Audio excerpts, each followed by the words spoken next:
É nada. E eu gostei dessa chamada. É nada. Ela é silenciosa, só com você. É. A gente tá evoluindo, cara. Tá carregado esse dedo aí, ficar apontando, A mas... gente tá evoluindo. é. Vocês estão achando o quê? Cansa. Vocês acham que o 20º episódio seria diferente? É. Turma, estamos aqui no nosso 20º episódio da segunda temporada. Tudo isso? Você vê? Você vê. Ó, Dan, você chegou recentemente, oficialmente na equipe, mas você acompanha... Cara, você nem tinha toda essa barba Não maravilhosa tinha, aí. não tinha. Era uma Inclusive, eu fui um vinheta. convidado e já parece que faz uns 10 anos isso, cara. Vocês veem. Mas você já deu uma... Mas deu pra ver que a lataria deu uma... É, mas eu não botava fé em vocês, não. Mas 20? Viu? Porra. Eu falei pra vocês, confiem na gente, confiem no processo e no projeto. Vai dar no bom. produto. Muito bem, turma, estamos aqui no nosso 20º episódio da segunda temporada. Eu quem vos falo hoje como host, Rafael Mazaro, porque o nosso parceiro José Roberto apresentou o atestado, Apresentou no RH. Tá no cavalete. tá no cavalete, então ele não participará hoje. Estaremos aqui, eu, Dan e Renanzinho, e nossa convidada aqui em breve apresentarei. Então, rapidamente me apresentando, Rafael Mazaro, nas redes sociais, Mazaro Rafael no Instagram e no LinkedIn, Rafael Mazaro. Fiquem à vontade aí para se conectar. Eu gosto de falar bastante sobre produtos, sobre tecnologias e gosto de construir e conectar com todo esse ecossistema. Renanzinho, por favor, se apresente e traga aí os recados da paróquia. Boa. Bom, mais uma semana aqui, mais um episódio. Feliz demais estar aqui presente com vocês, só pessoas especiais. Então, recados da paróquia de hoje. Agradecer ao Estúdio Voz, que está sempre nos proporcionando essa infraestrutura maravilhosa aqui. Fantástico. Agradecer ao nosso patrocinador oficial, a Norden Consultoria Squad as a Service. É uma consultoria estratégica de tecnologia, onde vai engajar a sua empresa para uma inovação, para gerar mais resultado e eficiência digital. Não é mesmo, Rafa? É isso. E é isso. Agradecer o Fernando, que está aqui no TecTec nos colaborando. Nosso amuleto também aqui presente. Ivan, Nosso amuleto Ivan, parceiro. E é isso. Sou o Renan Cap, acho que o pessoal já me conhece. No LinkedIn, Renan Cap com 2 P's. E no vulgo mini Instagram, crack do Alok. A Lock Pocket. Alok, a Lock da Shopee. isso. Ó, ficou vermelhinho, ó, que bonitinho, ó. E eu acho que é isso. As expectativas pro episódio sempre altas. Cara, fala bastante sobre produtos digitais, coisas que eu amo, que eu adoro. Acho que é isso. Vamos nessa. Vamos lá, Dan, por favor, se apresente ao público. Bom, e aí, pessoal, galera produteira. Meu nome é Danilo Oliveira, eu tô aqui mais um episódio aqui com essa galera, meus amigos, que a gente tá acostumado a falar do que a gente grava aqui agora, né? Então, as expectativas são sempre altas, pessoas de alto gabarito, inclusive a produção tá de parabéns, os convidados maravilhosos, né? Só elogios, só feedback positivo.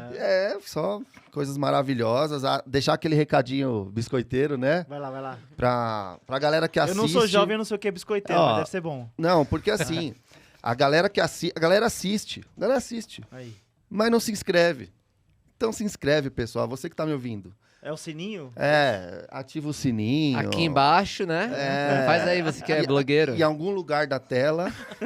Tá lá, clica aqui, velho. Só Se inscreva. Se você acha que o conteúdo ajuda o coleguinha, compartilha com o pessoal da tua empresa. Até com quem você não gosta também, porque eu acho que é válido, né? quer ferrar alguém, né? Pô, assiste esses caras aí, ó. Enfim, expectativas altas. Acho que hoje o tema de hoje, muito de acordo com o propósito aqui nosso aqui. Então, tô super ansioso pra gente falar. E quem quiser me encontrar no LinkedIn é eu-Dan-Oliveira, porque eu sou o Dan Oliveira. Então, acho que tem tudo a ver, né? Então, de vez em quando eu posto umas coisinhas de produto. Então, sigam lá, a gente se conecta. Pessoa criativa aqui, você viu, né? Tô vendo. Muito bem, muito bem. Todo mundo midiático. Bom, trazendo aqui a nossa ilustre convidada, ela que é formada em administração de empresas pela FGV, com passagens na Universidade de HEC Paris.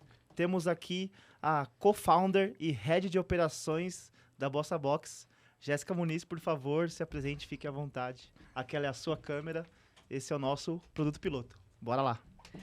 Boa noite, galera. E muito obrigada pelo convite aí, Rafael. Então, falando um pouco sobre mim, né? Eu acho que começa muito pelo sotaque, normalmente as pessoas perguntam. Então, sou de Maceió, passei a minha vida toda em Recife, me mudei para cá aos 21 anos, para São Paulo, mais ou menos em 2016. Vim estudar na FGV porque Eu trabalhava na Nielsen, quando estava em Recife, que é uma consultoria global de dados. Sim. Trabalhava na parte de clientes e tal, atendimento, análise de dados, etc. E aí eu tinha uns treinamentos aqui em São Paulo, e toda vez que eu vinha para cá e dava de cara com a galera de São Paulo, eu ficava, cara, essa galera é muito para frente. Muita coisa acontece aqui, parece que tudo acontece aqui, e eu tô ficando para trás, acho que o mundo não é só Recife. E aí eu decidi vir para cá estudar na FGV, justamente como você falou. Fiz administração de GV, acho que entrar na faculdade pela segunda vez traz uma mentalidade diferente, mais maturidade, conheci uma galera, me aproximei dos professores, entendi um pouco de coisas que não se falavam em Recife, tipo empreendedorismo, economia, finanças, etc. Isso em faculdade de administração. Lá realmente não tinha tanto. E aí eu fui para um intercâmbio, né, justamente na HEC, que você falou, REC Paris, HEC, todo mundo fala de um jeito diferente. Que abriu mais ainda a minha cabeça, que eu acho que você lidar com pessoas do mundo todo é muito massa, é muito diferente trabalhar, estudar, abrir a mente para outras culturas e tal. E aí, quando eu saí de lá, na verdade, ainda lá, eu achava que ia voltar para cá e trabalhar em consultoria, queria estudar para trabalhar numa das Big Three lá, BCG, McKinsey e tal. Mas antes de vir, uma pessoa justamente da GV que eu conheci me indicou para o André, que é CEO da Bossa Box. E aí ele conseguiu meu contato, falou comigo quando eu estava por lá. Perguntou, você não quer entrar nessa empreitada aqui, não? Somos 6 pessoas. E a gente tem uma visão aqui de mudar um pouco o jogo de como é que é feito tecnologia. Isso em 2016? 2019. 19. Agora já em 2019. E aí a gente quer mudar um pouco aqui. Eu sei que você já teve passagem ali trabalhando com dados na Nielsen. Eu também tive um projeto na Bolsa. Você gosta de trabalhar com dados e negócio. Acho que você tem a cabeça para trabalhar com a gente. Ser uma business analyst aqui. Você entra como estagiária. Eu, cara... Vou ter que estudar de alguma forma para consultoria, não vou passar de vez. Então, melhor do que ficar parada, vamos topar isso aqui, startup, coisa nova, vamos tentar. E aí eu topei, vim. Tinham 6 pessoas. Eles já estavam trabalhando na WeWork lá da Berrini. Então, era um prédio bem massa, um lugar bem legal, bem atrativo para uma startup no começo ainda. Assim, 6 pessoas, eles já tinham toda a estrutura para impressionar, eu acho. E aí o que terminou é que eu nunca mais quis sair. Porque a startup tinha uma visão muito... Eu acho que muito... visionária em si, de mudança, né? Eles se baseavam muito num artigo que é famoso, e eu acho que várias pessoas também falam sobre isso, que 76% mais ou menos dos projetos de tecnologia falham, de inovação, transformação digital, e eles estavam querendo mudar justamente como as coisas são feitas. Até porque tecnologia é o que a gente faz não só porque é legal, mas é a forma da gente mudar o mundo, de certa forma, né? As economias, natureza, tudo. Então, eu achei a visão muito legal, e a startup, estando no começo, tinha muita oportunidade de construir. Só que, assim, eles me chamaram para trabalhar com dados. E, assim, 6 pessoas na empresa, qual dado que você vai trabalhar? Não tem tanto dado assim, né? Tem que construir o dado. Tem que construir o dado. Não tinha tanto histórico e coisas assim. Eles tinham clientes, eram poucos clientes, pequenos, um ticket baixo, pouco tempo também de projeto e tudo mais. E aí, o que terminou acontecendo é que eu terminei me aproximando muito do CEO, que me colocou em todas as áreas praticamente. Então, uma hora eu trabalhei com produto, ajudando eles a criar OKRs, a implementar a cultura de OKRs dentro da área, de criar metas, etc., e o sistema, né? Como é que a gente vai fazer discovery? Vamos estudar aqui para ver quais são as metodologias que existem hoje em dia, o que é que a gente vai querer implementar e etc. Aí depois saí de lá, fui para a área de vendas. Na verdade, foi o contrário. Comecei por vendas, depois produtos. Mas em vendas, vamos ajudar aqui a implementar o CRM, a estudar qual é o possível ICP que a gente pode trabalhar, como é que vai ser a nossa estratégia de go-to-market, como é que a gente vai começar aqui, de fato, as vendas e atacar públicos específicos e tudo mais. Aí depois foi um pouco para finanças e depois um pouco para a parte de delivery em si, que a gente tinha um cargo que se chamava Delivery Manager, que era quem geria as squads para entregar, então, aí os produtos digitais para os clientes que são clientes da gente. O que é que terminou? Passei por todas as áreas em um ano como estagiária e eu fiquei com um domínio muito grande da empresa, né? Porque eu sabia da estratégia a toda a operação e ajudei muito o pessoal a criar tanto a cultura, os valores, a gente colocar tudo bonitinho, a visão, a missão, as metas, tudo mais. Então, eu acho que me aprofundei muito na empresa por causa disso. Então, com um ano, eles me colocaram como líder de tribo de operações. Eu acho que eu também sempre tive o aspecto de liderança, assim, vocês falaram coisa da infância. Desde a infância, é aquela pessoa que era líder da sala, que vai trabalhar em prol de um grupo para a gente conseguir algum resultado. Sempre foi a pessoa que puxa, assim. Então, Legal. Eu acho que eu sempre tive aspectos de liderança que as pessoas reconheciam muito fácil, assim. Então, unindo ali o conhecimento da empresa, fui para a parte da liderança e eu estava apaixonada, de fato, pelo trabalho que a gente estava fazendo, porque a gente estava construindo as coisas, né? E aí a gente começou a ver resultado, tipo, os projetos que duravam 3 meses começaram a durar 1 ano, o ticket que era de um tamanho multiplicou por 10 vezes, e o resultado acontecendo, as coisas que você vai fazendo, você vai se tornando cada vez mais motivada. E aí o que terminou acontecendo foi que no final do 2º ano, então em 2020, os sócios me chamaram, fizeram uma surpresa, nem estava entendendo o que ia estar acontecendo ali, e eles estavam me convidando para ser sócia da empresa. Legal. Que é o que a gente chama de late co-founder. E é justamente o que eles trouxeram que quando eu entrei foi um momento muito de mudança dentro da empresa, que a gente conseguiu trazer estrutura para uma coisa que era muito mais ainda... Estava se moldando ali, né? Onde todo mundo fazia tudo um pouco, etc. Eu comecei a trazer os processos, estrutura e tudo mais. Então, que eu fiz parte da criação, de fato. Basicamente, tinha uma ambição já declarada no passado, mas uma proposta de valor que talvez não tivesse tão clara e conforme você foi ajudando a navegar e construir isso nessa linha do tempo, vocês começaram a ter mais clareza sobre a proposta de valor e trazendo essa percepção de valor, resolveram considerar você como co-founder. Exatamente. Então, rodavam várias palavras lá. Vamos implementar dual track, esse tipo de imersão aqui, etc. Mas como? E aí, minha cabeça é bem processual. Acho que eu ajudei muito nisso, tá? Vamos implementar aqui. Vamos ver como é que a gente vai fazer para pessoas que não se conhecem, né? Que são os freelancers que a gente trabalha. Se juntarem, conseguirem trabalhar juntas, implementar um modelo e entregar esses produtos digitais para os clientes. Era um desafio realmente gigantesco. Hoje a gente faz aí em escala. Que legal, Cara, muito legal. Acho que Vai só lá. para dar continuidade no assunto, cara, conta um pouquinho, né, sobre o que a Bossa Box faz. Eu só lancei assim, né? Eu acho que é legal, inclusive, desse ecossistema que vocês trouxeram aqui. O patrocinador trabalha com Squad as a Service, a gente também. E eu acho Legal. que... Quanto vocês querem colocar aqui no produto de vocês? Conversa aí fora ali.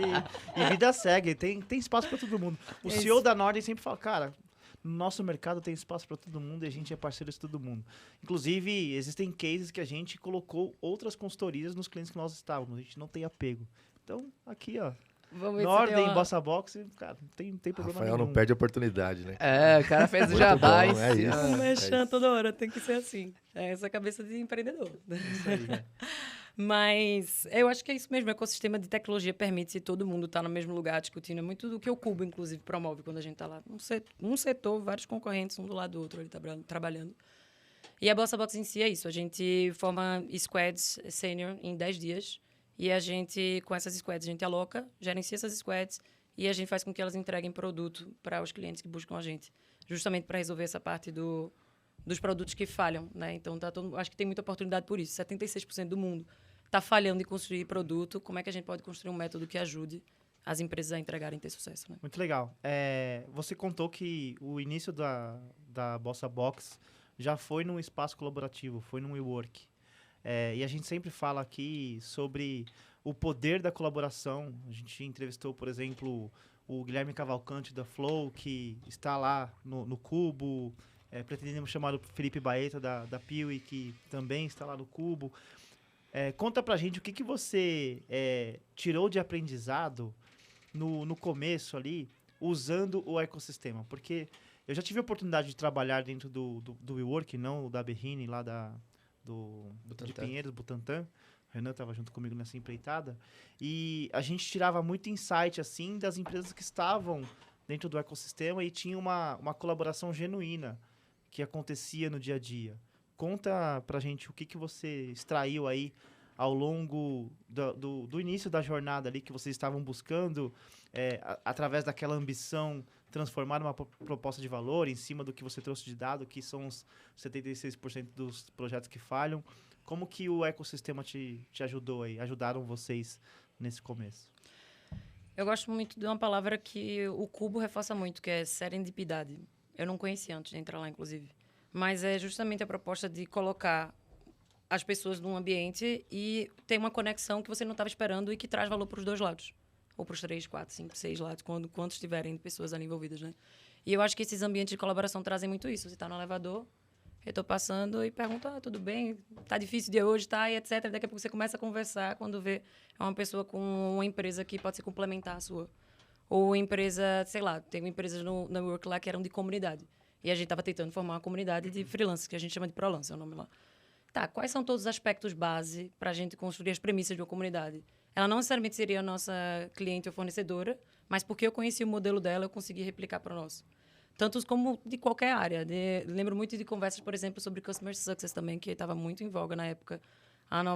O novo conhecimento do Lincoln, da Winnie by Design, etc. E a galera juntava grupos de discussão de empresas diferentes, temas, mas todos estavam falando ali de como é que trata o Customer Success na sua área.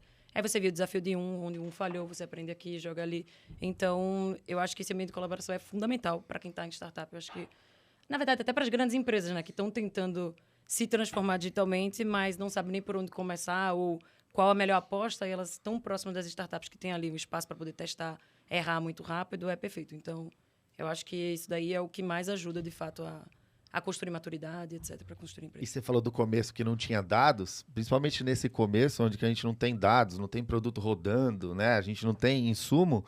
A nossa abordagem de descoberta é muito mais quantitativa, né? A gente olha muito mais para fora porque a gente não tem nada qualitativo para olhar para dentro. Eu acho que esse ambiente colaborativo ajuda muito nisso. Você troca, você descobre dor de um, dor de outro. Como você executa um projeto, como que são suas squads, então você começa o a senso aprender. é aquilo que a gente comentou, né? O senso de comunidade que sempre existiu, né? E que continua dando resultado. Acho que Perfeito. Cara, bacana. sensacional. Acho que tem até um exemplo de hoje, inclusive hoje, que eu fiquei até um pouco mais tarde lá no escritório, né? E fui Qual a presencial empresa? na Prudential. Boa. E... O dress code lá é bacana. Olha, para, cara. Não, a gente leva o trabalho a sério. E... Se você brinca onde você trabalha, lá a gente leva a a sério, gente cara. leva o trabalho a sério. Não engasga, não. Tá bom, desculpa, Até Renan. tomar Vai água lá. aí, né? Eu tô brincando. O cara tá afiado. É, Já já ele me vende o seguro de vida, vai. Não é um simples seguro de vida. Depois a gente explica. depois a gente vende seguro, a gente vende segurança e tranquilidade. Se você quiser. Então, e hoje estava lá, né? E eu fiquei o dia todo, né? Porque a maioria do nosso time fica no Rio de Janeiro. Então eu tava sozinho lá e cada dia acaba sentando num lugar dentro do escritório. Eu fiquei num lugar hoje e, cara, eu tinha um time lá do meu lado, eles estavam conversando o tempo todo, e eu tentando entender. Eu sou novo na empresa, então pra mim foi muito rico. Eu acabei absorvendo um monte de coisa. Pescando a conversa dos outros. E no final, do dia, como eu fiquei sozinho lá, ficou um rapaz também da área, acho que provavelmente devia ser o líder, não sei muito bem, não conhecia.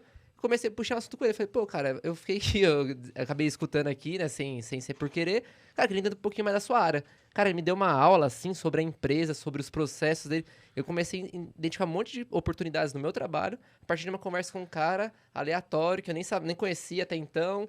E, cara, por coincidência, ele tem muito conhecimento sobre a minha área, que outras experiências passadas. Então, a gente foi trocando as figurinhas, cara, muitas coisas que surgiram, assim, igual você falou, né, do nada, que você sem esperar, sem ter interesses e tudo mais. Então, é legal o presencial, é isso, né, a troca. É bem enriquecedor. E você me fez lembrar também, ó, isso é quando acontece sem querer. Mas, por exemplo, assim que a gente se mudou pro Cuba, a gente estava fazendo um novo estudo de ISP. E a gente queria trabalhar com startups. Cara, eu entrei no Slack da comunidade do Cubo, saí falando com o CEO, heads, etc. Isso quando estagiário ainda. Vamos marcar uma entrevista, vamos marcar uma entrevista, vamos marcar uma entrevista. E consegui marcar, tipo, umas 15 entrevistas presencial com a galera, com acesso muito fácil. E que ajudou muito a gente a entender justamente o perfil que a gente queria. A galera é muito Caramba, acessível. que legal. Esse é um ponto interessante também. Muito aberto. E conhecendo o Renan nesse caso dele de hoje, ele ficou mais meia hora e já tem um miro pronto. Certeza. Você tem dúvida? Nenhuma. O cara Muito contou bem. o fluxo dele, cara, é muito legal. Ele conta o fluxo, cara, você já mapeia um monte de dores pro que você tá trabalhando, né? É muito legal. Eu explico pra turma, pessoas que estão iniciando a sua carreira, a gente sabe o quão complexo é pra grande maioria da turma que vem de longe para o escritório, a dinâmica de deslocamento, cansaço e tudo mais, a gente sabe que é complicado.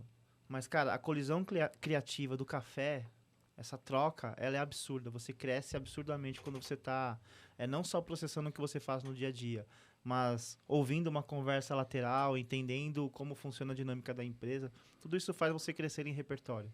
Então, é muito bom fazer isso quando você está no começo de carreira. Exemplo que a Jéssica trouxe, cara, saiu lá no Slack da comunidade, mandando para todo mundo. E ali ela tá conectada com a galera. Pô, em casa ela teria muito mais complexidade de fazer isso. De novo, não estou defendendo que a discussão tem que ser 100% presencial, mas ter esse contato, ele é super importante para trazer esse repertório, né?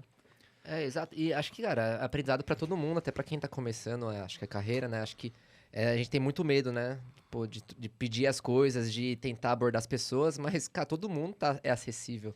Você taca ali uma pedra e a pessoa vai estar acessível, vai querer conversar com você, ela vai querer explicar o que ela faz. Não tem barreiras, né? A gente tem muito medo, às vezes, né? De iniciar alguma coisa. O não a gente já tem, né? É. Começa exato. por aí também. Muito bem. Pode ir lá. Eu ia perguntar só um ponto, se vocês têm uma visão clara do... É 100% remoto, híbrido ou 100% presencial? É um assunto Olha, polêmico. essa é uma discussão, inclusive, para quem não assistiu essa temporada, primeiro episódio dessa temporada, a gente falou sobre este ponto e também sobre layoff. Na época, estavam acontecendo vários layoffs. E a minha visão, ela não mudou. Isso tem mais de 10 meses. A gente começou no começo de janeiro essa segunda temporada. E, na minha visão, o híbrido é o melhor caminho, tá? Mas é a minha opinião pessoal. Porque eu sei que, como eu expliquei, existe uma dinâmica complexa de deslocamento, ainda mais numa cidade grande como São Paulo, que traz ali um peso no seu tempo útil mesmo. Mas, ao mesmo tempo, eu entendo que a colisão criativa, como eu falei, ela acontece no escritório. Então, processos operacionais, para a pessoa que é mais sênior e sabe ali muito claramente o que fazer, o que executar, ela funciona muito bem para a pessoa que está no home office. A pessoa que está iniciando, uma pessoa mais júnior, ela ainda está num estágio de não executa tudo sozinha. Então, entender como funciona a dinâmica da empresa, entender ali como funciona a dinâmica de uma área no presencial, ela é super importante. Então, eu defendo o híbrido nessa discussão. Tá? Eu, sinceramente, eu também. Eu vou na do Rafa aí. Existem contextos e posições. Você pega um desenvolvedor, né? O benefício do home office veio para a gente pegar talento do Brasil inteiro, do mundo inteiro. Você está aqui prestando serviço para Portugal, enfim. Então, esse é um benefício e eu acho que posições, por exemplo, de desenvolvedor, eu acho que ok, assim, ser 100% remoto. Mas posições mais estratégicas ou até de liderança e tudo mais, eu acho legal o híbrido, né? Hoje eu atuo no modelo híbrido e, particularmente, eu gosto, assim. Não é perto da minha casa, mas eu acho que eu tenho ganhos consideráveis aí em evolução de carreira, em relacionamento, que a gente sabe que em Big Corp é muito importante, né? Você estar nesse meio e conhecer pessoas, outras áreas. Então, eu sou defensor do híbrido aí sim, cara. Muito bem. Bom, na minha visão também, acho que a gente também já falou um pouco disso em outros episódios. Até teve um outro convidado que veio, ele fez um curso de extensão em Cambridge. Ele falou que lá vários professores e vários pesquisadores estão estudando justamente essa questão. Cara, o que é mais produtivo, afinal de contas, falando monetariamente, performance, qualidade de vida? E, cara, ainda não existe uma bateção de martelo. Mas, na minha opinião, eu convido a todos a recorrerem aos episódios anteriores. Só não vou lembrar o nome dele, acho que era Rafael, se não me engano. É um episódio que, no caso, está saindo hoje, ou seja, uns 4 um mês pra atrás, trás, para quem está assistindo agora, né? É isso aí. Caraca, me bagunça. perdi, velho. Uns 4 episódios pra trás, uns 4 episódios pra trás, Isso. Legal. E, na minha opinião, eu gosto bastante do híbrido, mas tem a questão do deslocamento que, assim, é uma coisa que é maçante. Então, eu fico um pouco até meio assim, mas eu gosto do híbrido para alguns momentos. Então, eu sou mais favorável ao home office, hoje, falando. Mas eu acho que tem que ter alguns momentos que você tem que estar presente. E eu também sei que existem ferramentas que colaboram muito pro home office funcionar certo. Existem um monte de ferramentas que, por exemplo, o trabalho assíncrono. Cara, você consegue fazer vídeos e você monta no final uma reunião através de vídeos. Acho que é o Loom, que foi inclusive comprado pela Atlassian semana passada. Tem outras ferramentas de colaboração como o Miro, Figma. Sabia, ele queria falar do Miro. Cara, hoje em dia a gente tem muitas Chegou. ferramentas. Então, o deslocamento é realmente maçante se você for todos os dias. Sim. Então, eu sou adepto do home office, mas também gosto de alguns momentos presenciais. Não necessariamente toda semana, mas alguns momentos eu acho importantes. Qual a sua visão? Eu acho que eu tô mais concordando com todo mundo, não vou ter muito a acrescentar aqui, porque é a mesma coisa. A gente, mesmo antes da pandemia, a gente trabalhava com as squads, todos remotos, e a gente presencial. Aí com a pandemia, todo mundo no remoto. Mas hoje em dia a gente vê muito a relevância do híbrido, ou mesmo com o cargo de desenvolvedor, algumas vezes, o período de planejamento estratégico, em algum momento trazer presencial, justamente pela... Adorei a expressão que você usou, colisão criativa, que isso traz também. E relacionamento, que eu acho que não é só Big Corp, tá? Clientes, pessoas, etc. Nós somos pessoas, isso né? aí. Então precisa ter. Bom, para finalizar esse tema, eu vou trazer aqui uma recomendação porque eu estou executando, então são dados gerados por mim mesmo e que vem funcionando, que é, a gente tem um PDCA operacional que ele acontece quinzenalmente, em que eu trago todo o meu time. São aproximadamente 11 pessoas diretamente no meu time. Então, a empresa ela roda majoritariamente no online, mas nesse papo, que acontece quinzenalmente, eu peço para que todos venham, mas eu não peço para a galera vir 9 horas da manhã. Cara, não precisa estar aqui para executar. É uma dinâmica interessante e importante para a gente. Então, eu marco uma agenda após o almoço. Então, assim, a pessoa saiu 11 horas da manhã, chega lá meio-dia e pouquinho, a gente almoça, faz aquela conexão com o almoço, faz a agenda, que é uma agenda de 2 horas, 4 horas, cara. Ainda tem, já em São Paulo, 4 horas já tem um certo fluxo, mas você não pega o pico das 6. Então, vem funcionando. No meu caso, vem funcionando. Então, deixa aqui uma dica para a turma aí. Experimentem tirar o peso de que a pessoa tem que estar lá e olhando se a pessoa está trabalhando. Né? Não é sobre isso. Você tem que trazer um senso de propósito para a pessoa estar presencialmente. Porque senão, cara, Exato. se não tem um senso de propósito, fica em casa.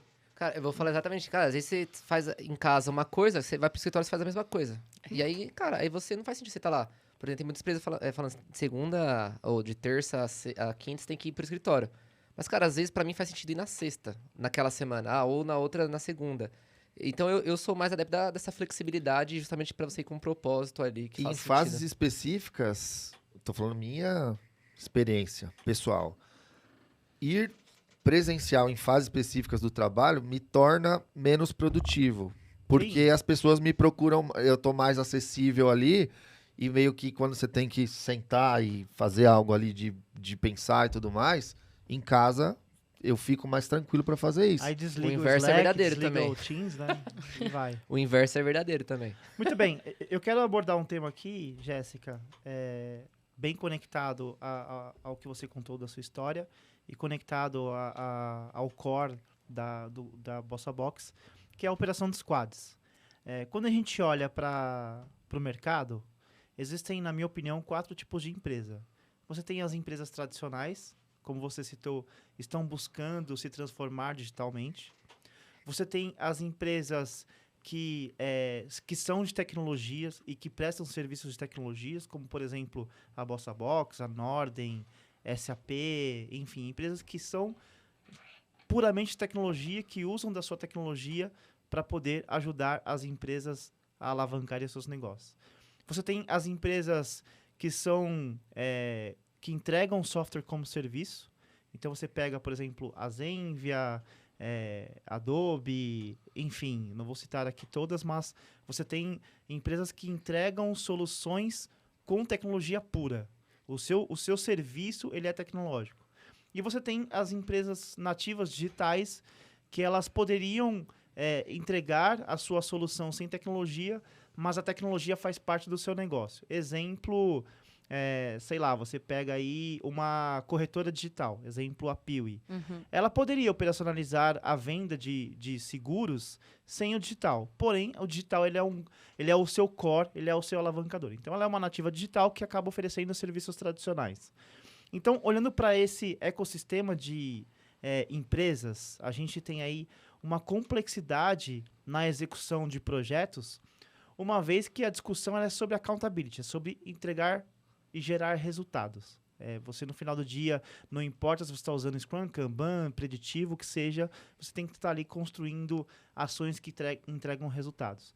Conta pra gente um pouco da sua experiência nessa operação de squads e como vocês vêm abordando exemplos em empresas nativas digitais, como a Piwi ou uma empresa tradicional. Conta um pouco dessa dinâmica e qual é a sua visão aí sobre as empresas que precisam se transformar digitalmente.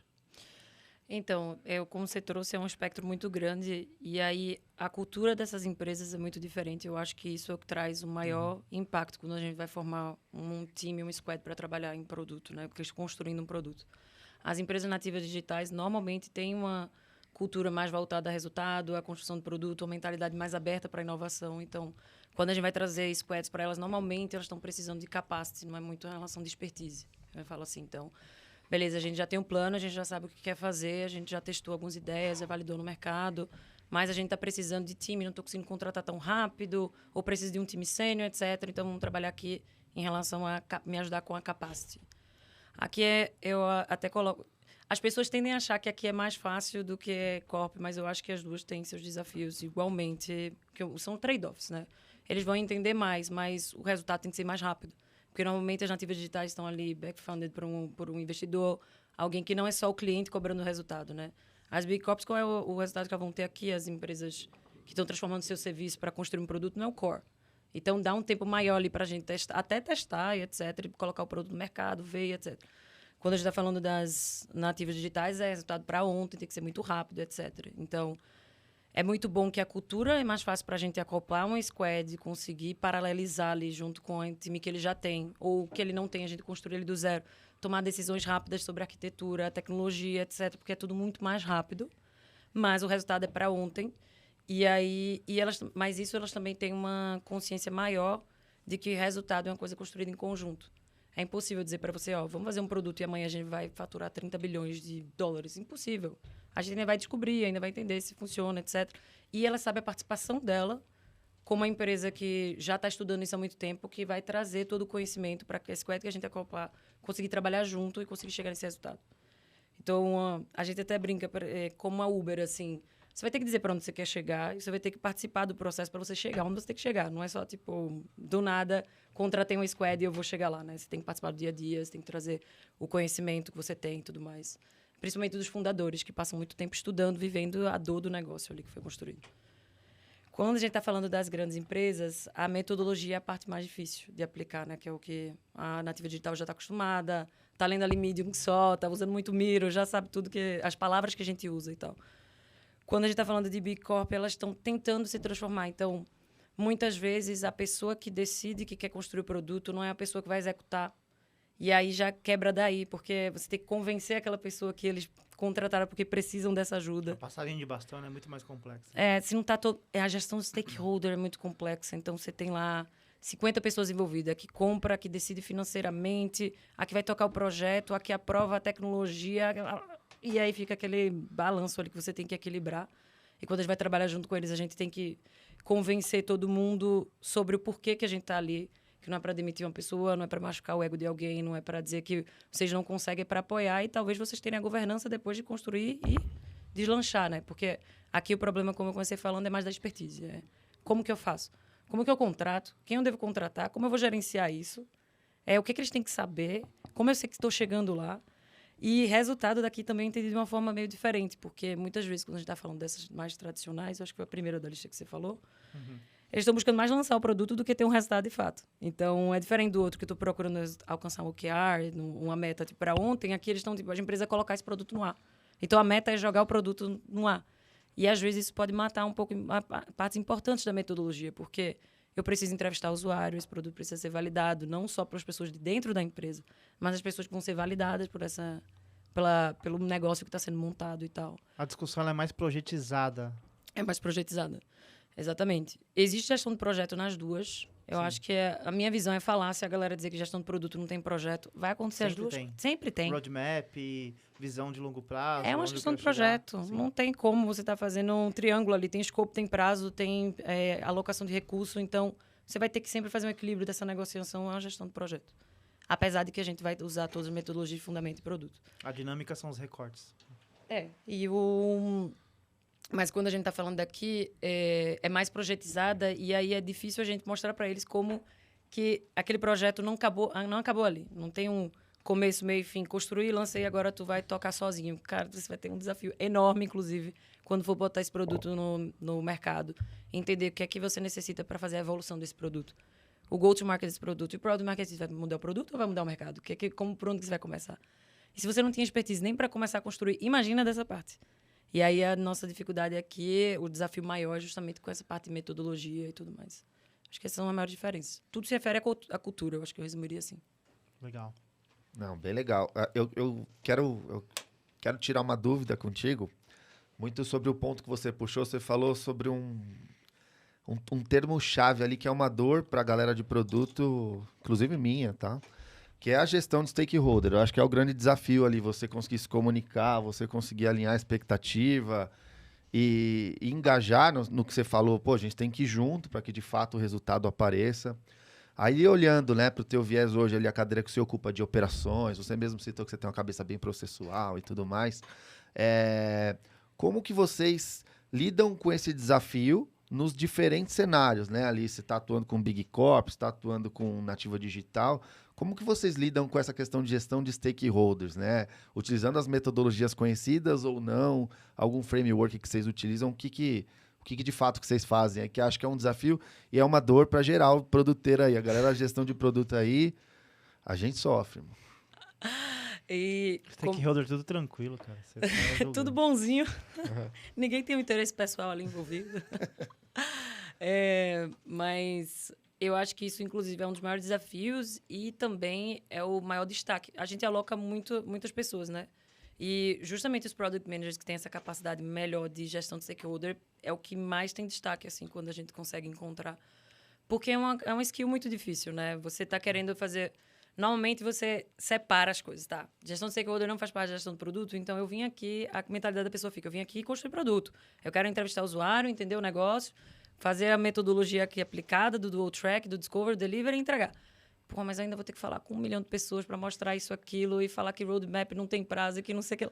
Aí, eu acho que começa por aí. Porque eu acho que a maioria das pessoas já estão com a cabeça fechada para aceitar que isso faz parte do papel. Então, no momento que você aceita que faz parte do papel, você vai estudar, assim como você vai estudar outras metodologias. Eu estou lendo um livro agora, por exemplo, que se chama The Trusted Advisor. Muito bom. Ele está falando de técnicas de relacionamento, coisas que eu nem sabia que existiam, assim. Cara, então, não é só... Tá, eu vou entender o que essa pessoa quer e vou tentar mostrar o meu lado e a gente vai discutir através de dados e etc. Não, tem toda uma camada de estudo, de fato, que mostra como você vai construir, criar, manter relacionamentos com as pessoas. Aí eu falo advisor porque a gente se torna como um advisor ali na consultoria, né? E aí, como que a gente faz para Big Corps, exatamente? Inicialmente, a gente tem que conhecer as pessoas. Então, desde o momento da compra, a gente está presente ali, a pessoa de operação, para conhecer one-on-one. Então, quem eu sou, quem você é, de onde é que a gente vem, porque eu sou importante nesse produto, etc. Lá. E a gente tenta manter um cenário com eles ao longo do tempo, não só de estar falando sobre a entrega do projeto, mas ir lá presencial, entender quais são os desafios daquela área, entender qual a linguagem que ele fala. Então, se você falar com um stakeholder de alto escalão, você tem que entender o que ele fala sobre. Provavelmente é alguma métrica específica. Se você não fala em cima daquela métrica, ele não vai te escutar, vai começar daí. Então, não adianta falar qualquer artefato que você tenha de produto que você vai mostrar, não vai importar se você não mostrar a relação disso com a preocupação maior dele, racional ali, que é justamente o desafio da empresa, né, que traz para ele. E a segunda camada, que é todo mundo tem seu desafio racional e também tem o emocional. E essa é outra parte que a gente esquece. E a gente está falando de pessoas. Quando a gente está falando de pessoas, a gente tem que entender o que é que está em jogo para cada uma dessas pessoas. Tem para uma pessoa que está procurando um case, uma promoção, uma troca de pessoas. Se você conseguir entender isso aqui, o jogo está ganho. E aqui eu acho que é o mapa político que é a parte mais difícil. A gente chama do Power Map, a gente brinca que é o House of Cards das empresas que a gente está estudando. Porque a gente tem que estudar essa parte, não pode esquecer que ela existe. Então tem a parte racional, onde é que as pessoas querem chegar, com as métricas que elas estão olhando, o que é importante para cada uma delas em cada área. E na parte emocional, quem são essas pessoas de verdade? Porque a gente também quer, né? A gente está querendo ajudar, como uma consultoria, e está querendo chegar ao nosso objetivo. Se eu não entendo o que é que ela quer, eu não vou conseguir ajudar. E isso é o one-on-one do Customer Success ali, né? Eu preciso saber o que é que ela quer, o que é que ela está buscando, qual é a dor que ela sofre, para a gente poder ajudar. Renan, você, por muito tempo também trabalhou em Big Corps, agora está de novo numa Big Corp, também trabalhou bastante no cenário de startups e se conectou com empresas que são nativas digitais, que estão construindo algo para poder acelerar através da tecnologia, e empresas tradicionais que usam da tecnologia agora para acelerar o que foi alavancado por muito tempo. Conta um pouco de como você vê essa dinâmica também de orquestração de produtos, né, nesses vários cenários. Eu acho que é um desafio enorme para todos os lados, né? Uma coisa que você comentou no começo do podcast que eu achei sensacional foi essa questão de que... não sei se foi no começo do podcast, foi agora há pouco, mas você comentou que... Mas comentou. Mas comentou. Em algum momento... Garanto isso. A passagem de bastão em empresa grande é muito mais complexa, porque, numa empresa pequena, o próprio CEO tá vendendo, tá na rua vendendo. Eu acho que esse é a grande questão. Em relação à grande corporação, cara, são muitas camadas, então necessariamente vão ter muitas pessoas e cada um vai estar olhando para o seu próprio umbigo. Eu acho que numa empresa pequena, esse outro mundo é muito mais simples você lidar com pessoas que normalmente têm mais responsabilidades, normalmente, e acabam fazendo mais coisas, então você acaba falando com menos pessoas. Então, o número é matemático, né? Você vai ter que falar com mais pessoas para você tomar uma ação, porque são mais silos, são mais coisas. E aí que eu acho que entra as metodologias, e não tô querendo apostar as fichas em nenhuma, né? Mas eu acho que são várias e cada uma serve para algum momento específico e tudo mais. Elas vêm justamente para quebrar isso. Um exemplo, o OKR que você comentou. Cara, em vez de a gente falar sobre pessoas, vamos falar sobre objetivo, e aí sim as pessoas se conectam aos objetivos e às métricas e tudo mais. Então, eu gosto muito dessas questões de metodológicas que elas colaboram para evitar silos, evitar problemas de comunicação também. Muito bem. Acho que é esse o ponto. Bom demais. Falando sobre um pouquinho sobre frameworks, e você já citou algumas vezes aqui a esteira do All-Track, conta para o público o que é uma esteira do All-Track, porque a gente tem como costume aqui não só trazer a sopa de letrinhas, mas também explicar um pouquinho. Perfeito. Então, como é que acontece o Dual Track, né? Dual Track, 2 tracks, e aqui são justamente a de Discovery e a de Delivery. E aí a gente trabalha dessa forma quando a gente está criando... As empresas procuram diversos contextos, né? Exatamente quando elas querem criar um produto novo, a gente precisa aprender a validar muito rápido se o que a gente vai desenvolver faz sentido ser desenvolvido. Assim a gente antecipa justamente os riscos de jogar um negócio no mercado que não faz sentido nenhum, que a gente já gastou dinheiro, já investiu, já desenvolveu. Então, esse Dual Track funciona da seguinte forma. A gente tem uma sprint, que como um sprint 15 dias ali, ou uma semana, depende de como você quiser trabalhar, que vai trabalhar com a Discovery. Então, a gente vai desenhar os épicos, vai ver as dores dos usuários, desenhar os épicos, as features, entender qual é a UI que precisa ser feita, como é que ela vai ser feita, testar com esses usuários, descobrimos ali o que é que resolve a dor e como resolve da melhor forma. Aí a gente coloca para a esteira de Delivery, que é justamente a esteira do desenvolvimento até jogar para produção. E aí o Dual Track, essas esteiras, uma antecede a outra. Então, num período de 15 dias, eu vou estar trabalhando um Discovery e um Delivery de forma paralela, mas eu vou estar com um Discovery antecipado ao Delivery. O que eu descobri nesses 15 dias, eu entrego nos próximos 15 dias. E aí eu sigo nesse ciclo justamente de Discovery e Delivery contínuo, onde eu vou descobrindo e entregando justamente as histórias ali, incrementando aquele produto e construindo, buscando alcançar um resultado, um OKR, ou o próprio lançamento do produto em si. Boa. Eu fiz a pergunta, não foi à toa, porque eu quero fazer uma provocação agora. E uma provocação porque eu já sofri isso e quero entender aqui, não só de você, mas também dos nossos parceiros aqui, Renan e Dan. Na esteira do All-Track, é natural que o processo de descoberta ele traga mais insights do que o processo de delivery, porque a construção do software ela é pesada, envolve várias nuances, como, por exemplo, uma discussão de arquitetura, de banco de dados, do próprio engenheiro em fazer a construção.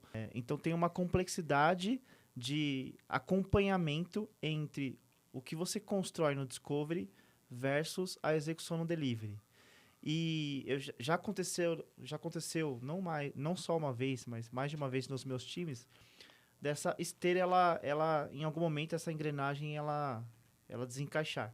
Uma vez que você tem aí mais execuções de descoberta, mais insights, eu vou chamar de hipóteses aqui, tá? Do que capacidade produtiva de execução. Nesse caso, como que você controla essa esteira para garantir que essa esteira, essa dinâmica de conexão entre o Discovery e Delivery, ele esteja bem alinhado e bem aderente ao tempo? Nem sempre isso está bem acertado, né? Muitas vezes a gente tem discoveries que acontece que o assunto ainda está tanto no upstream que a gente ainda está com muitas hipóteses a serem validadas, que elas terminam sendo descartadas, etc., que até o inverso que você falou acontece. A gente está sem histórias para serem desenvolvidas. Eu posso ter um time de delivery ocioso.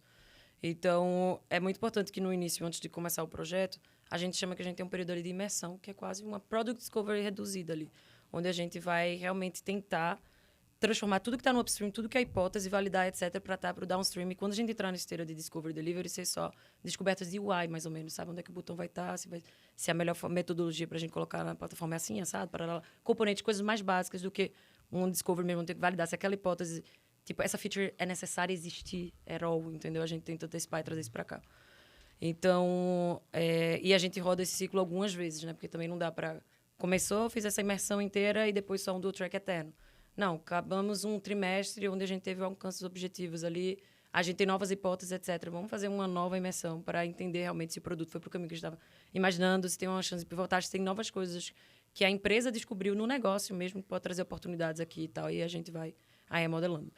Mas eu não diria que a gente tem um formato de controle específico para dizer sempre vai estar um antecipado ao outro, porque a gente também pode ter falhas no processo de delivery onde a galera emperrou em algo que achava que era muito simples, enquanto foi fazer a descoberta técnica, viu que era muito mais complexo de se implementar, e aí ficou com o backlog, na verdade, cheio ali de várias coisas, e realmente a capacity ficou lotada. Aí a gente vai ter que redistribuir entre as sprints, passar por um processo de negociação para entender o que é que a gente tinha de prazo, o que é necessário, se a gente vai reduzir o tamanho de uma feature, vai deixar algumas coisas de lado para poder entregar ali no tempo que a gente espera, coisa do tipo. Eu acho que esse controle ele sempre passa por essa negociação dos 3 pilares que eu falei, que é qual o tempo, o que é mais importante, inclusive, para o cliente, é o tempo. Porque se for o tempo, a gente vai ter que negociar escopo e alocação. Tá, não, é escopo. Tá bom, então a gente vai ter que aumentar a quantidade de time ou diminuir a quantidade de time e ver o que é possível. Mas é sempre esse triângulo que vai nortear a gente para o que a gente vai ser capaz de entregar a cada sprint e onde que a gente quer chegar ali no final, entendeu? Muito bem, muito bem. Que aula, hein? Que aula, hein? Caramba. Mas eu quero colocar mais pimenta nessa discussão aqui. Porque, assim, legal, eu concordo absurdamente com toda a sua explicação, mas quando a gente está na segunda camada das empresas que eu falei, que é a nossa camada, a camada da Bossa, a camada da Nordem, e que existe um desafio da terceirização quando a gente está, por exemplo, numa Big Corp, para explicar e garantir que esse processo funcione. Aí entra a questão da gestão de relacionamento com os stakeholders, as negociações, e há uma complexidade e ansiedade porque essas empresas, as mais tradicionais, elas não estão acostumadas a ter o apetite ao erro, ao risco, né? E entender que é naturalmente ok você processar hipóteses, descartar hipóteses e executar. Como que você enxerga essa discussão, como é a sua vivência no dia a dia com esses grandes parceiros no dia a dia? E eu sei que vocês também viveram isso, também quero ouvir de vocês aí, Renan. Só um complemento também. Cara, como que é essa questão dessa... Acho que uma coisa que o Rafa quer saber, a abordagem nesses players, né, para você fazer a entrada ali. E também a execução, cara. Vocês pegam um recorte inteiro ali, como vocês fazem? Pô, é uma empresa que tá organizada por organograma ainda, não tem squads. Como que é esse pontapé inicial, né? Cara, agora foram 1000 perguntas em uma, eu acho. Vamos fatiar. Volta para a questão da Dual Track, olhando para a dinâmica de uma empresa que tem um desafio da Bossa Box de você, em interpretar e dar essa visão para eles sobre essa dinâmica de execução. Cara, eu vou te dizer que a maioria das vezes é um grande desafio.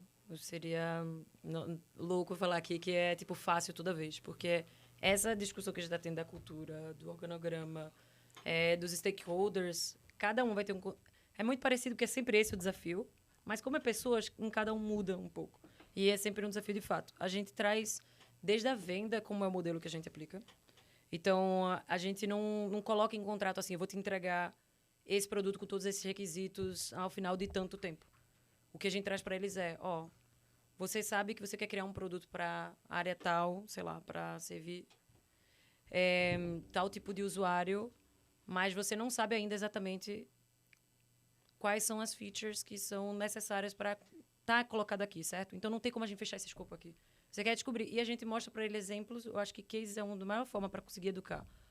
Trazer essa parte da educação para a grande empresa, trazendo cases. Tipo, olha nessa empresa aqui. Fui bem lá no início da Bossa Box. Fechou o escopo. A gente tentou construir essas features. No meio do caminho, descobriu que as features tinham que ser diferentes, mas estava fechado. E aí, o cliente estava querendo, não, mas a gente precisa acrescentar isso aqui. Mas vocês fecharam.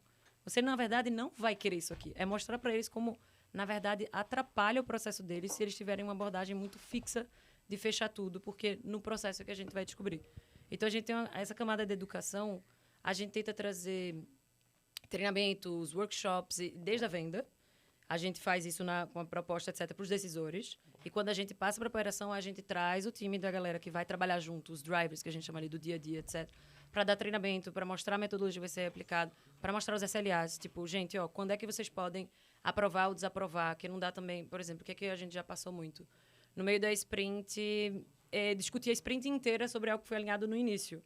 Tipo, cara, vamos fazer um refinamento melhor aqui, então, para a gente conseguir terminar a sprint, porque senão a gente sempre vai estar atrasando. E aí a gente tem que passar muito um processo de documentação, gravação, para mostrar, olha, vocês estão pedindo para a gente mudar tudo isso e isso atrapalha o prazo. Porque se a gente disser sim para tudo, vocês vão ter que dizer o que é mais importante. O produto que vocês querem construir ou a data de lançamento. Porque, como eu te falei, em Big Corp, a maioria dos desafios é lançar. Não é nem, tipo, construir o melhor produto para... É o tempo, né? É Isso o tá, tempo. isso tá no meu contrato de gestão, tá no meu contrato de bônus. Eu tenho que entregar isso aqui até 31 de outubro. Não importa se vai funcionar ou não, se vai ser bom ou não para o mercado, mas a gente precisa dar no 31 de outubro. Então, estejam abertos que a gente vai precisar aumentar ou diminuir o tamanho das features ou coisa que vai entrar aqui. É Até alinhada o 31 de outubro. a output, não a outcome, né? É muito voltado... A maioria das vezes é muito voltado ao output e não ao outcome. Ou muda, né? Tipo, começa para output e talvez... Tipo, tem algumas que a gente consegue educar ao ponto de depois virar outcome. Aí, beleza. Tipo, aí é o case de sucesso, assim, quando consegue. Bom, eu acho que essa imersão que você citou, essa camada de upstream, até antes da gente começar as esteiras e tudo mais, é muito importante, porque eu passei por algumas situações nessa vida aí de produteiro, de que no meio do caminho, a gente está numa descoberta ali, né, para mitigar risco e tudo mais. Só que no meio disso, a gente para de falar sobre a plataforma, a solução ali que a gente está trabalhando e começa a ter discussões puramente de negócio. Ou seja, lá atrás, a galera não definiu de fato quais eram as dores priorizadas, o que... E aí eu lembro que na ocasião, a gente começou a paralelizar refinamento de negócio junto com as esteiras. Foi uma forma sei lá, da gente tentar recalcular essa rota e cumprir os prazos, né? Porque esse é o grande desafio. Então, essa camada do upstream eu acho muito importante. Eu acho que é uma barreira... Aí eu não sei, tá? E você me corrige se eu estiver errado, né? Eu trabalho numa Big Corp hoje e interajo com consultorias ali a todo momento, né? E eu sinto... Eu não sei, eu sinto que talvez... Por você ser um terceiro, por você ser uma consultoria, talvez essa barreira seja um pouco maior em algumas empresas. Alguns casos não, alguns casos sim, como você falou. São pessoas, então contextos mudam porque as pessoas mudam. Mas, então, na minha visão, por isso que ficam aqueles discoveries infinitos, né? Que a gente começa a falar, ah, meu Deus, aquele cara do TI tradicional, ele fala, nossa, mas você me vem com um discovery de 3 meses, meu amigo. Você tá maluco? Cara, vamos definir, então, numa camada de upstream ali lá atrás, o que a gente vai atacar, que tipo de hipótese a gente vai gerar, que dor que a gente vai de fato, né, atacar ali. E aí sim, tudo bem definido a gente consegue, mas a gente sabe que no mundo real, né, é difícil mesmo, assim. O by the book não funciona, a gente tem que ter uma visão 360 para a gente ter essa capacidade de improviso, assim, de conseguir mudar a rota, trocar o pneu com o carro andando, né, o pessoal fala. Então, essa é a minha visão, assim, minha vivência que eu tenho tido, assim. Então, acho a esteira Dual Track fantástica quando ela roda Azeitado. roda azeitadinho, roda legal. Mas, cara, livre. Pra quem viu a Jéssica falando de Dual Track e foi lá pesquisar, meu Deus, o que é isso? Você vai ler, é lindo, é fantástico, é maravilhoso. Mas o dia a dia é desafiador e requer um pouco de improviso ali, de traçar novas rotas. Mas o conceito é muito legal, assim. O que eu ia falar que você trouxe, que é muito importante, é justamente isso que a gente tenta trazer desde o dia zero para todos os clientes e repetir o tempo inteiro. Você vai querer mudar a rota. E o quanto você fechar mais no começo, você vai se prejudicar depois. E aí, a gente não só vai falar, né? Isso aqui é legal. Eu te falei, né? Te falei, não. A gente traz os cases. Tipo, olha como isso aqui falhou. Traz case de grande empresa. Olha como isso aqui deu errado. Justamente porque as pessoas estavam olhando dessa forma e tal. E aí, como a gente também executou e falhou muito nos projetos, no início a gente também tem muito case de... Olha que merda que deu aqui. Justamente porque a gente estava com esse pensamento de vamos fechar o prazo, vamos passar o escopo e etc. Aí essa empresa descobriu depois que queria adicionar tal feature porque o negócio decidiu não sei o que lá. Tá, você fechou, não vai poder fazer? E aí? Como é que você se sente em relação a isso? Então, a gente traz muito sempre pro cliente decidir. Eu vou trazer para você os trade-offs. Quer seguir assim? Vamos seguir assim. Então, mas tá aqui os trade-offs que você vai enfrentar caso a gente siga dessa maneira. Então, né, a gente não vai dizer não, mas a gente vai sugerir. E eu acho que você colocar critérios de sucesso a cada etapa também facilita muito. Não só para a feature que você está desenvolvendo, mas, por exemplo, ó, a gente tem que terminar uma imersão com tal pessoa, tal pessoa, tal pessoa, aprovando a visão do produto, as OKRs do produto, a, sei lá, do usuário que a gente está atacando agora, a definição do MVP, o release plan que a gente está construindo. Se todas as pessoas não validarem, a gente não vai passar dessa fase. A gente vai continuar repetindo aqui, vai crescer mais 10 dias, vai se aprofundar um pouco mais, até a gente ter esse critério de sucesso alinhado. O critério de sucesso que a gente construiu junto no início. Então, qual é o critério dessa fase? É esse. Vocês estão validados? Vamos validar. Então, vamos para o próximo. Da mesma forma que no desenvolvimento tem isso com a feature, eu acho que o processo inteiro precisa ter, né? Em cada etapa, a gente ter esses critérios de sucesso. Muito bom. Cara, sensacional. E agora eu queria ouvir também a parte prática. Como que é essa questão quando você entra numa empresa? Que eu também acho que o Rafa também tem bastante experiência. Cara, você entrou, você alinhou com quem essas questões, esses critérios de aceite? Cara, é o que? É um diretor? É o, sei lá, o PM ali? E antes disso, né? Antes, pô, é uma empresa baseada em organograma ali. Cara, como que é essa fatiação aí para ter Squad as a Service? E eu complemento aqui, você falou sobre o Delivery Manager e a gente também usa o conceito do Delivery Manager justamente para orquestrar essa dinâmica de conexão entre a gestão do entregável, traduzindo o que o cara faz, versus a expectativa do cliente.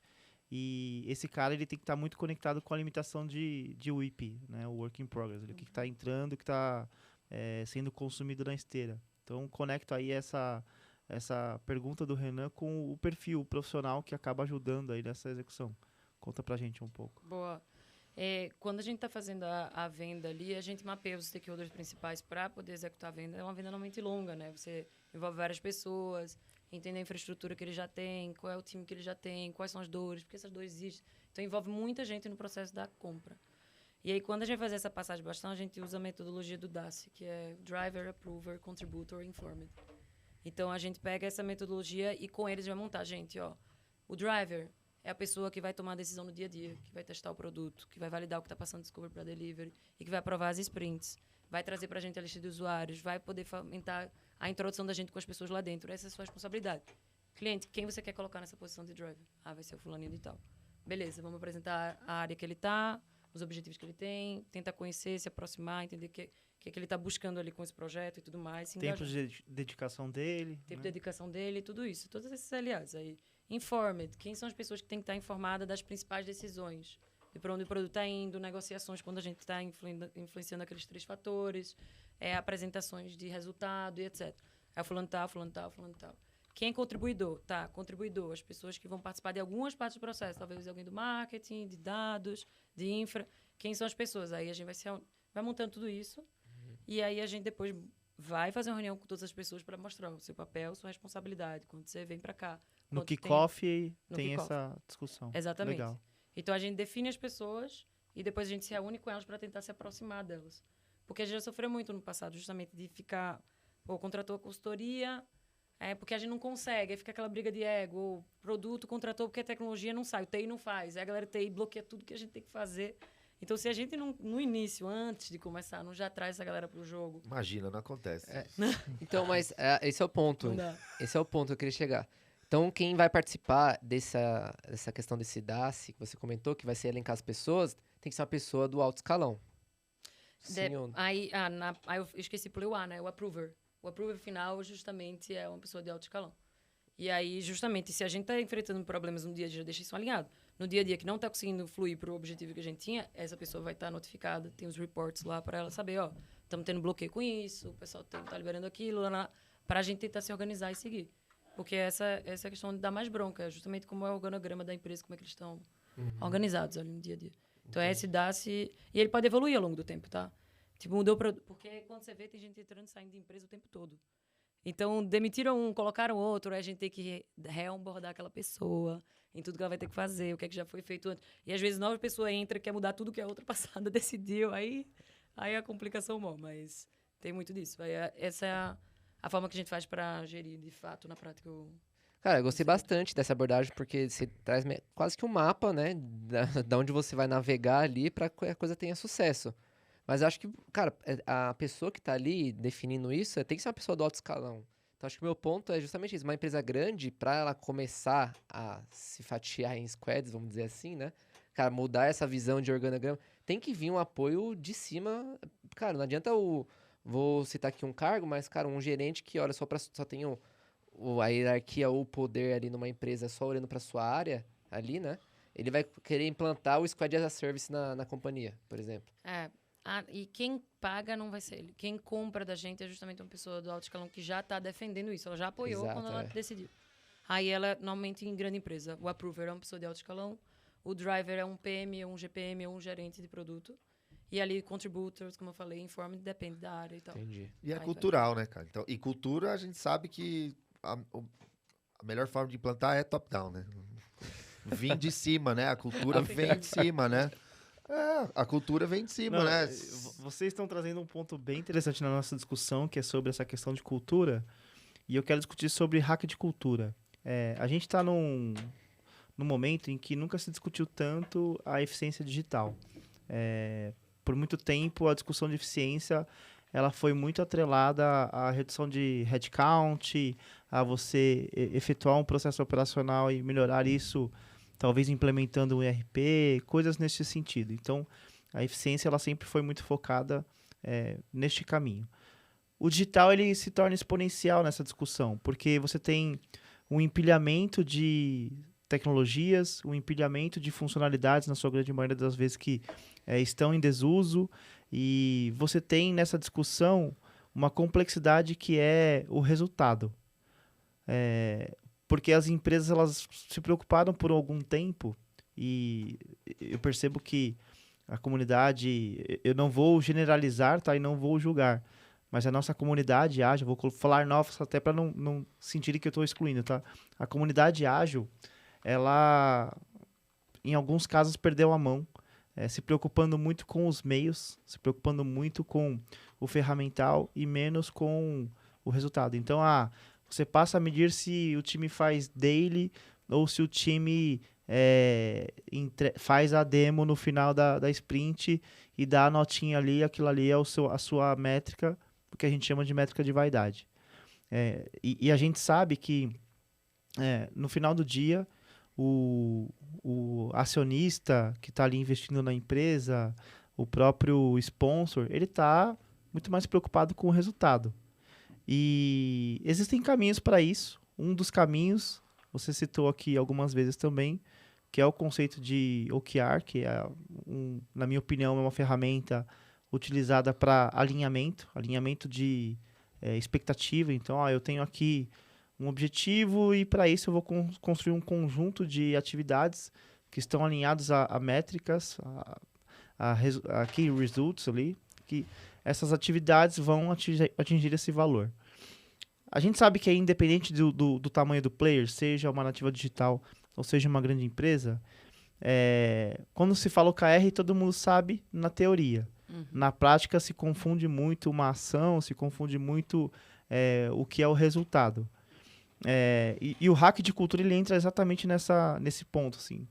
Dando um exemplo, a gente passou eu tive um caso no passado, junto com o Renan, de que a gente chegou na construção de um produto e a gente abordou a discussão OKR. A gerente de produtos na época falou assim, cara, não me venha com essa palavra, esse negócio é falácia. E a gente ficou com aquilo matutando, cara, como que a gente faz para poder trazer uma discussão de aonde a gente quer chegar, qual é o norte. Aí, cara, se a gente não usar a palavra OKR, objetivo e resultado-chave, se a gente falar assim, cara, me conta onde você quer chegar. Pra gente chegar lá, quais são os caminhos de um ano? Pô, pra chegar em um ano, quais são os caminhos de 3 meses? Aonde que a gente quer chegar? Quais são as ações que a gente tem que fazer? Como que a gente vai medir essas ações? Então, em cima desse hack, a gente conseguiu implementar no final do dia, quando a gente fez toda a construção dos OKRs, que a gente contou, a gente praticamente, sabe quando você puxa e fala, quem tava falando realmente era o Alok, sabe? Pô, de fato, a gente puxou e falou, desnecessário. Desnecessário, não tudo isso que a gente falou, a gente acabou de construir o nosso objetivo e nossos resultados-chave. E a gente agora vai buscar isso através de ações. Conta pra gente como que vocês vêm fazendo de ação para hackear a cultura das empresas, sejam elas pequenas ou grandes, sejam elas startups, scale-ups, big corps, big techs, como que vocês vêm fazendo para construir ações conectadas a um propósito, conectado ao norte, trazendo ferramentas, trazendo caminhos que traduzem essa complexidade que nós criamos na linha do tempo? Cara, isso é uma boa pergunta, hein? Porque quando a gente para olhar justamente os pontos onde a gente teve dificuldade em implementação de metodologia, normalmente era isso. Era alguém traumatizado com alguma coisa, tipo, não quero ouvir falar sobre isso. E eu acho que a gente, na Bossa, a gente estuda muito. Todas as pessoas continuam estudando novas metodologias, frames, etc. E a gente sentiu uma época que a gente complexificava muito, porque toda hora a gente estava com uma palavra diferente também, né? Então, dentro do time agora tem um acordo que cara, se a gente quer fazer uma coisa nova, vamos tentar ver qual é o que é que já existe dela. Porque quando você vai ver, todas as metodologias, elas já foram escritas no passado, de alguma forma, um pouco diferente. Nossa, é exatamente isso. Vocês já viram quantidade de vezes que o PDCA existe, só que de forma... Ou novas roupagens, assim, hoje em dia e tal. Então, a gente tenta ou traduzir para o português, que também é um ponto muito importante, porque você começou a falar inglês, eu acho que já abre uma barreira ali de distância, porque você tem pessoas ali envolvidas no DACE, que não tem muito conhecimento em inglês e tal, já cria uma barreira, tipo assim, não quero implementar isso aí, não. Sim. Tipo, vou boicotar o que eles estão tentando fazer. O pessoal acha que você tá querendo abraçar a árvore, essas coisas. Tipo, né? lá vem a galera inventar coisa, tipo, inovação, nada a ver. Quando nós A somos galera ali... de camiseta lá, com tênis, com post-it. Vem cheio de tatuagem, cabelo Cheio de tatuagem, cabelo Não entendi, com não. gel. Essa eu não entendi. E tênis, Cara de bobo. Essa eu não Caralho. entendi. Bom, eu participei da interna sem nem saber que vocês estavam falando de você. Tá vendo? Muito bem. Mas eu acho que acontece isso justamente.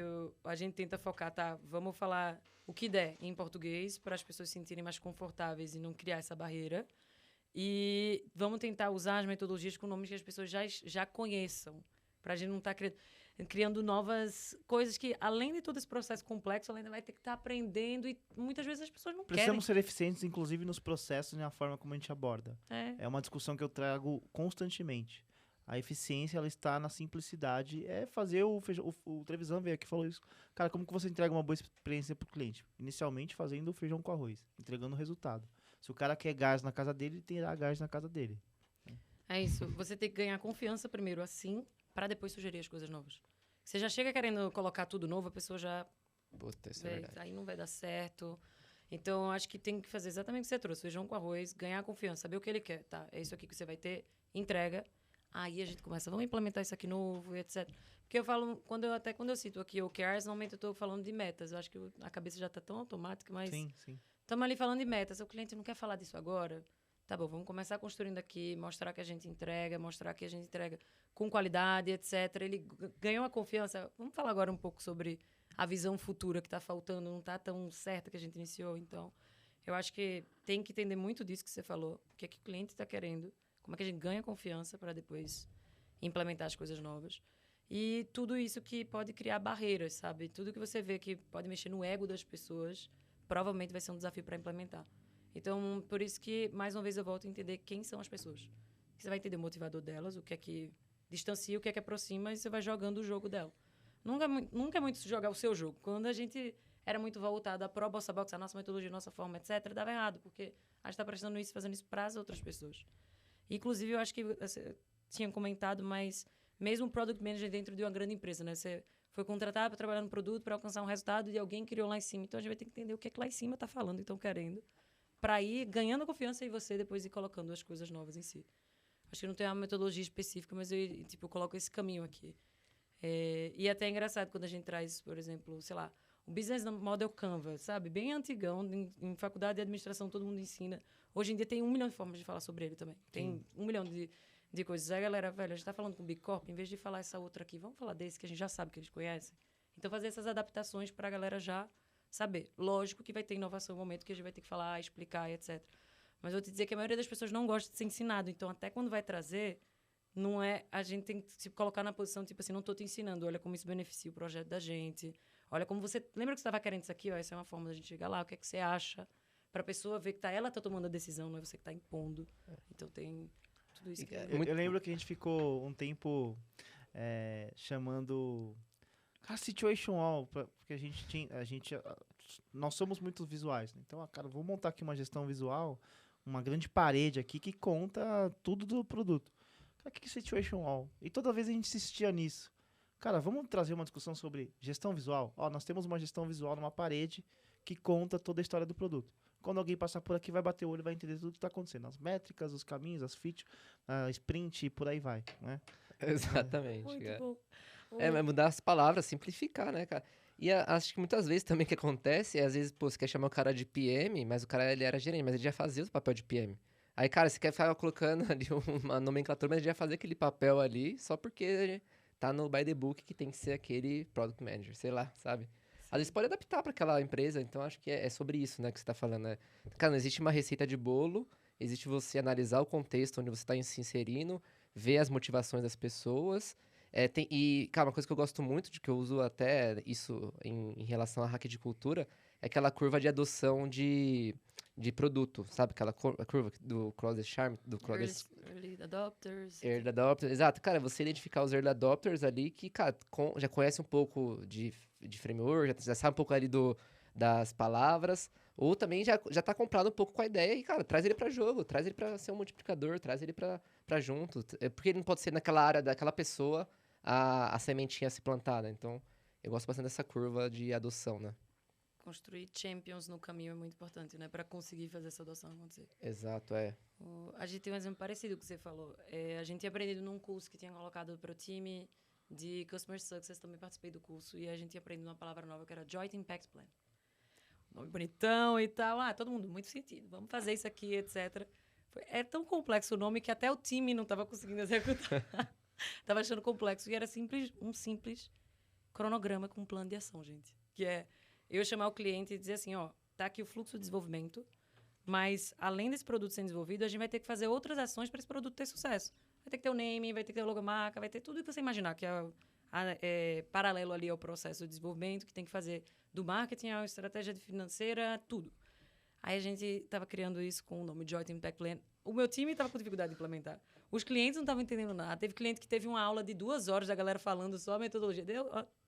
Aí a gente, vamos traduzir. Aí virou Jeep. Ainda assim, não deu certo. Gente, não, estamos muito complexos. Vamos pegar um e fazer um plano de sucesso para esse cliente. É isso. Putz, E acabou. Aí a gente fez um e agora todos têm. Exato. Então, é super fácil de executar. Tem uma palavra que eu adoro, uma frase que eu adoro, que é job to be done. Mas eu adoro muito mais a nossa visão, que é, cara, tem que fazer o que tem que ser feito. Tem que entregar aquilo, cara, é aquilo que a gente tem que fazer e acabou. É o caminho. Muito bem. Essa é uma discussão muito legal porque se criou muita complexidade na forma como a gente aborda e no final é aquilo que você trouxe, Jéssica, que é de fato as coisas já estavam aí.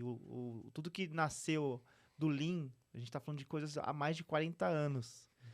E só mudaram as formas de você discutir aquilo. Cara, seja um Roshin, seja um Kaizen, seja PDCA, o que seja, mudaram os nomes, mas são os mesmos caminhos, obviamente, adaptado ao mundo digital. Mas eu vejo que nada mudou. Ainda sobre hack de cultura... Os princípios são os mesmos, né? Os princípios são os mesmos. Ainda sobre hack de cultura, essa discussão é interessante porque continuamos falando de Lean aqui.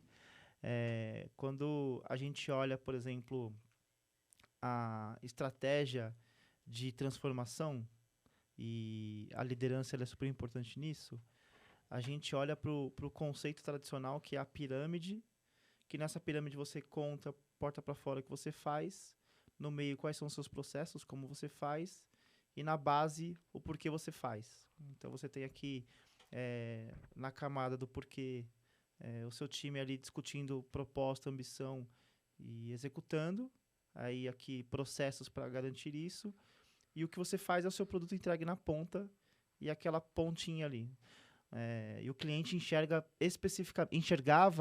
especificamente o que você entregava porta para fora, seja um carro, seja uma caneta, o que seja, você fala, o que a BIC faz? Ela entrega a caneta.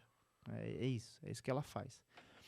Com a evolução da discussão de transformação, passou a ser muito importante a inversão dessa pirâmide, que é você apresentar porta para fora a sua inspiração. Por que você faz? Por que você entrega, por exemplo, remédios? Por que você tem as farmácias? Né? Então, é uma discussão mais inspiracional e que você faz com que o seu público se conecte mais com o seu propósito do que só simplesmente o seu produto. Às vezes você tem o mesmo produto em vários lugares, mas você acaba optando por uma marca pela forma como ela trata o colaborador, pela forma como ela se relaciona com o cliente. Então, cada vez mais tem sido importante essa camada inspiracional de se conectar com o cliente, se conectar porta para dentro. Propósito, né? Propósito. E toda empresa, ela nasce forte, ela só é forte culturalmente porta para fora se você tem uma cultura forte porta para dentro. Conta pra gente eu dei uma volta aqui para poder exemplificar e perguntar para você como que é essa discussão de cultura dentro da Bossa, como que você entende essa questão de cultura, uma vez que quando a gente olha até para o nosso negócio, né, Nordem e Bossa Box, no final do dia, os mesmos talentos podem estar navegando nas mesmas empresas. Mas a discussão da inspiração, a discussão de como você trata aquele talento, talvez seja a forma como você cria um fator de lock-in dentro da empresa. Então, como que é essa questão de cultura, na sua visão? Inclusive, eu acho que o propósito da Bossa foi justamente o que me fez, de primeira, topar e entrar. Que a galera sempre falava muito de empoderar aqueles que transformam. Então, quando eu trago essa frase, a gente vê que os dois lados com quem eu trabalho podem ser aqueles que transformam. Então, tanto as empresas, quando elas estão procurando construir um produto novo para lançar no mercado, elas estão querendo transformar de alguma forma como as coisas são feitas. Como antes da pandemia, a gente já trabalhava com um profissional freelancer, remoto. Então, era muito massa quando a gente via a galera, sei lá, do interior da Bahia, trabalhando num projeto de uma grande empresa que a gente vendeu. Então, dava um acesso muito bom para pessoas em todo lugar do Brasil conseguirem trabalhar com oportunidades que normalmente a gente só encontra em São Paulo. Por exemplo, eu vim para São Paulo buscar essas oportunidades. Essas pessoas conseguiriam através da nossa empresa, né? Então, justamente esse propósito de empoderar todas as pessoas que querem transformar a fazer essa transformação acontecer me empoderou muito a entrar, porque tem muita conexão com a minha história, né? Eu entro como estagiária e tenho ali a liberdade e a autonomia para construir junto com a empresa e criar e evoluir junto com a empresa. Então, eu vi esse propósito se materializando na minha realidade. Então, isso me fez ver que não era só um negócio que estava na parede, me fez como um grande motivador e isso se fez, eu acho, que todas as pessoas que trabalham na Bolsa internamente. Então, a gente tem uma cultura muito forte voltada a isso e é isso que a gente demonstra para os nossos dois clientes, que a gente fala que o cliente é tanto o nosso freelancer, no caso, ProLancer, como a gente chama, como nossos clientes, empresas que contratam a gente. E a gente tenta mostrar que essa visão não é só de parede para eles, com todo o programa que a gente tem justamente para os profissionais, eles continuarem com a gente, porque é importante a forma que a gente gerencia os dois lados para que eles consigam se comunicar. Então, eu tenho hoje muito freelancer que tem dificuldade de trabalhar com grande empresa, por causa da dor da cultura. Ele quer desenvolver, quer construir um produto, mas aí tem a dor da gestão do stakeholder, tem a dor da cultura, tem a dor de não sei o que lá, e a gente faz esse intermédio, facilitando a tua vida para que tu consiga cumprir esse teu objetivo e propósito, que é o que tu ama fazer, desenvolver, descobrir novos produtos, etc.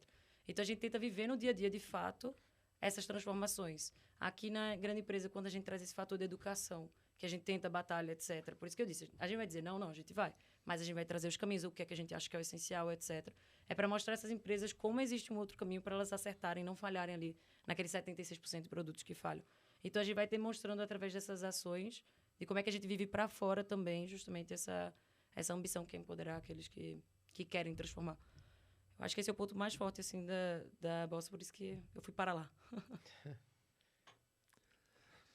E trazendo o ponto da pirâmide que você citou, né, eu acho que também se inverteu muito pelo dinamismo do mercado, né, que as coisas mudaram. Né? A gente estava falando de uma época em que as empresas impunham certos produtos e os clientes se adequavam àquele produto especificamente. Era preço e qualidade.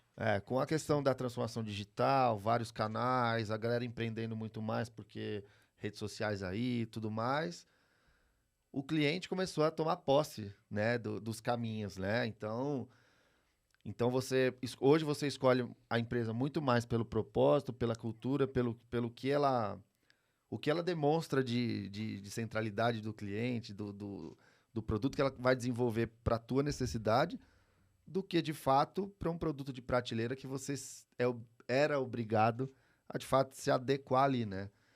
Então, eu acho essa questão cultural muito forte hoje, tudo baseado no propósito, Golden Circle e tudo mais, né? Então, eu acho que eu tô muito em linha com vocês nessa transição aí. Acho que nós, como clientes, ganhamos. Eu acho que, como dinamismo de mercado, acho que como empresa a gente tem que se adequar e eu acho que é o que a galera vem fazendo, né? Exato. Cara, minha visão é que eu gosto de ser bastante pragmático. Acho que cara, a gente vive num mundo capitalista, então o dinheiro é super importante. Mas também tem esse lado do propósito, que eu acho que é super também importante, o tanto quanto. E eu gosto muito também dessa visão que a Jéssica trouxe de que, cara, não adianta você ter o propósito mais bonito do mundo, sendo que ele só fica ali na parede e você não executa. É. Então, não adianta nada. Então, é muito legal você ter o propósito e executar ele, e aí sim você ganha força. E um outro conceito, né, mais uma palavra bonita aqui pro nosso episódio, né, que é o Total Experience, que eu acho também que é uma coisa que tá um pouco em alta, que é, cara, não é só você olhar para a experiência do seu cliente, daí o quanto você oferta o seu serviço, mas também olhar para a experiência do seu colaborador, o quanto ele tá feliz, o quanto ele tá motivado, engajado, que no fundo as duas coisas estão casadas. Então, se você oferece uma boa experiência pro seu colaborador, ele vai estar super engajado em oferecer a melhor experiência, os melhores serviços, os melhores produtos, e não ser 76% que falem, e sim 76% que vão dar sucesso e vão levar a gente rumo ao nosso propósito. Então, acho que... Rumo ao sucesso. É. Muito Eu bom. acho que é exatamente isso, é cultura e resultado e gerar bons negócios estão totalmente relacionados, É né? aquilo que a gente falava, né? No fim das contas, há quanto tempo já não se faz isso, né? Já não olha para a experiência do cliente, você já não olha a forma como que você trata o teu colaborador, você pega um padeiro lá, 50 anos atrás, um cara de sucesso já fazia aquilo, já conhecia o cliente dele, já... Já. Mas a gente inventou palavras bonitas É para isso poder aí. cobrar mais. Os- Em inglês, Mas eu acho que você trouxe um ponto de vista que eu nunca tinha pensado, que é o seguinte também. Eu acho que por ter tanta opção hoje, as empresas têm que se conectar através do emocional também, porque Total. tipo, como é que vai se diferenciar? Se é tudo igual e tem 1 milhão de opções hoje para tudo, né? Então, eu acho que isso também faz crescer. O capitalismo funciona assim, o que eles descobriram é emocional. Então, vamos jogar lá um monte de frase legal, fingir que é esse o propósito e vamos vender. E porta pra dentro, porrada, É. tiro, porrada e bomba. Exatamente. Bonitinho na capa, quando vai ver. É, Mas é é isso. Muito bem. Levando para o final aqui do nosso papo, eu quero trazer mais um ponto aqui, que é o seguinte. Você tem uma trajetória muito legal. Você chegou estagiária na Bossa e hoje assume uma posição de liderança ali junto à camada executiva. E tem uma transição aí muito, muito interessante. Quando a gente olha para o passado, o líder, ele era aquele líder que tinha muito do conhecimento. Geralmente eram pessoas que estavam há muito tempo na empresa e que tinham conhecimento sobre tudo, menos dados e era uma pessoa muito mais para comandar e controlar o que se faz. Ó, tem esse celular aqui, tem essa caneta, você precisa ir lá e escrever, e é isso que você precisa fazer, beleza? Então é uma discussão de comando e controle. Com a evolução, a liderança ela passa a ser cada vez mais servidora, mais inspiracional. Você inspira, suporta e dá o caminho. Então, ó, cara, tem aqui o lápis, a caneta e tem um direcionamento. O direcionamento é que você possa ali construir algo que você tenha liberdade, até porque a pessoa ela tem um conhecimento muito mais técnico do que a liderança. A gente falou sobre isso nos bastidores, que você não tem uma visão especialista, você tem uma visão mais generalista. Os especialistas estão ali para executar, porque a pessoa é mais inteligente do que eu para aquele determinado assunto e precisamos ter confiança. Como que você fez essa sua transição? Como que foi no começo assumir ali alguns times, lidar com pessoas, dar muito mais o norte? Como que você construiu essa sua camada de sair ali da operação e passar a liderar times e liderar ações? Nossa, com muito choro. Brincadeiras Faz à parte do parte. jogo. É. O choro é importante. Brincadeiras à parte, mas isso foi uma transição bem difícil e eu entendo também que faz parte justamente pelo tempo, né? Eu acho que muito nova e tal, então passar por coisas que eu acho que mais pra frente aconteceria numa trajetória normal. Mas é aí que eu percebi como cultura é uma coisa muito importante. Porque, primeiro de tudo, você tem que escolher as pessoas que têm valores alinhados com os seus. Porque eu lembro de um time inicial ali onde a gente tinha pessoas que estavam, vamos vê-las como vetores, completamente desalinhadas. Entrava na discussão, ninguém tinha segurança psicológica para discutir, ou demonstrar uma vulnerabilidade que não sabia a resposta de fato para as coisas. Então, as discussões não eram produtivas, não eram ricas. As pessoas saíam de lá mais cansadas e desgastadas do que motivadas a acertar ali o que elas queriam fazer, tinham que fazer e tal, né? Então, acho que a primeira lição foi muito disso, de como escolher pessoas que têm valores alinhados com o que a cultura da empresa espera é importante para formar um ambiente de segurança psicológica. E aí, sim, a gente consegue navegar em trazer pessoas que sejam especialistas, porque especialistas mais velhas, mais novas, diversas, de fato, para conseguir produzir uma discussão que seja realmente produtiva, no caso. Então, acho que o começo foi muito difícil, muito por isso, para aí entender o que é a cultura certa, como trazer as pessoas e ser muito disciplinada em ter isso, tipo, não permitir que pessoas queiram tirar justamente a maior fortaleza, que é quando a gente tem esse ambiente de segurança para errar, testar, entender, etc. Quando a gente alcançou esse ponto, eu nunca me vi muito com dificuldade justamente de dizer, gente, o objetivo é esse, vocês têm autonomia aqui para a gente tomar decisão, criar, etc. Mas sabem que essa autonomia vai vir com responsabilidade. Então, os prazos vão ser cobrados, os resultados vão ser cobrados. E isso é uma coisa até difícil das pessoas entenderem realmente, que acho que cobrança tem a ver com microgestão, coisa do tipo. Não, a cobrança está totalmente alinhada com a autonomia. Se você tem autonomia para fazer alguma coisa, você tem um resultado para alcançar. A gente está alinhado num ponto. O critério de sucesso é o resultado. Se não tem isso, é lógico que a gente tem que estar mais próximo, até a gente construir o caminho que chega até aqui, né? Então, foi um caminho doloroso, hoje para mim é de uma forma muito natural, porque eu comecei a aceitar justamente esse aspecto mais generalista, né? No começo eu também ficava em dúvidas de, nossa, será que eu deveria saber mais disso ou deveria saber mais daquilo? E que aí eu percebi que, na verdade, não era eu que deveria saber mais, era justamente como o time estava formado para a gente conseguir chegar ao resultado. 100 pessoas alinhadas com a cultura, eu estava achando que precisava saber o que essa pessoa X deveria saber para dizer a ela o que ela tinha que fazer. E não era exatamente isso que a gente estava tentando construir. Então, eu me vejo muito com esse papel agregador, né? Então, vou trazer uma pessoa mais relacionada à gestão de contas, outra de delivery, outra de pessoas, para a gente formar a operação. E eu preciso confiar no trabalho delas para a gente chegar no resultado. Como eu confio, sempre construindo junto com elas os resultados que a gente quer chegar e calibrando isso ao longo do tempo. No momento que a gente perde isso, perde pontos da cultura, aí é onde eu entro mais próximo ali para a gente poder resgatar e voltar para o momento onde a gente está. Muito legal. Quando eu decidi virar gestor, e para mim ficou muito claro, porque eu tive gestores muito ruins, não vou dizer todos, né? Tive muitos gestores muito bons, mas a minha vontade de se tornar gestor foi justamente porque eu tinha gestores muito ruins até então na minha carreira, na minha vivência. Não fala nomes que eles assistem a gente. Né? Não assistem não. Dos meus gestores que assistem, nenhum foi ruim. Com todos os que assistem, eu aprendi. Mas falando de um passado, cara. Mas isso é verdade. E eu falhei miseravelmente quando eu assumi uma posição de gestão por alguns motivos. O primeiro motivo foi passar a mão na cabeça das pessoas. Você tem dificuldade de fazer, cara, vamos junto, eu faço aqui para você e executo. Então você passa a assumir ali tarefas e isso traz complexidade porque você está gastando energia com coisas que você não deveria fazer. O segundo por eu ter sido especialista por um bom tempo, quando a pessoa vinha executar algo, eu olhava para aquilo e falava, cara, não, esse negócio não leva 5 dias, aí eu faço em 2, sabe? E você passa a julgar a sua experiência. Dá para ter feito melhor. Então também é uma outra falha, você ter ainda a cabeça de especialista e não ainda a cabeça de gestor. Então foram falhas miseráveis que eu tive aí no começo da minha carreira de gestão. E quer comentar alguma coisa? Eu acho que sobre isso, uma das maiores falhas eu acho que é até sobre demissão. Aprender quando demitir. Nunca aprendi. É muito difícil. Nunca aprendi. É muito difícil. Eu acho que passei por umas falhas bem grandes, assim, de passar a mão na cabeça e deixar. O que é que isso faz?